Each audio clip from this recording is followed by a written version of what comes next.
Alors on apprend à l'instant même que la Russie a pris le contrôle de la centrale de Tchernobyl.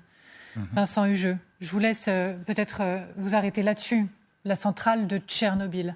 Oui, ce qui évidemment a une portée symbolique assez pesante quand on se souvient de cette tragédie nucléaire civile. Je pense qu'il faut garder à l'esprit que pour Vladimir Poutine, la diplomatie et ses entrechats n'ont pas d'autre vocation que d'entériner le fait accompli du terrain et l'instauration d'un rapport de force qui lui est favorable. Il a toujours préféré le cuir épais des Rangers au mocassin des ambassadeurs, et donc il n'y a pas de raison qu'il change aujourd'hui. D'ailleurs, je parlais de festival d'antiphrase tout à l'heure, c'est quand même magnifique que dans ce discours, ils disent d'une part que la porte reste ouverte à la diplomatie et qu'il ne veut rien imposer à personne. Bon, on est vraiment là dans l'archétype de l'antiphrase.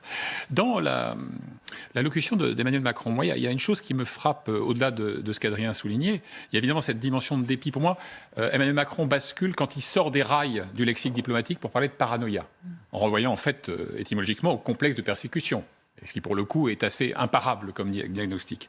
Et puis il y a aussi dans le propos d'Emmanuel Macron, me semble-t-il, la volonté de tuer dans l'œuf le procès en candeur, en naïveté.